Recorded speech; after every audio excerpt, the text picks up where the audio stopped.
வீடு மாதிரி பந்தா பண்ணிட்டு இருக்கிய, வீட்டு வாடகைங்கிற வகையில ஒரு 425 ரூபா போடு. 1475. அப்புறம் கேன்டீன்ல நீ குடிக்கிற ஓசி டீ, ஓசி காஃபி, அப்புறம் திருடி திங்கிற பாப்கார்னு, இந்த கணக்குல ஒரு 250 ரூபா போடு.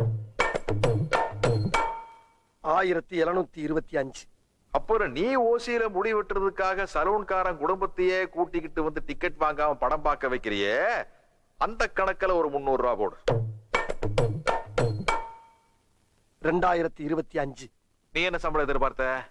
2000. இந்த 25 ரூபா பாக்கிய மாசம் 1ஆம் தேதியிலிருந்து 7ஆம் தேதிக்குள்ள நீ எனக்கு கரெக்டா கொடுத்துற. ஓகே?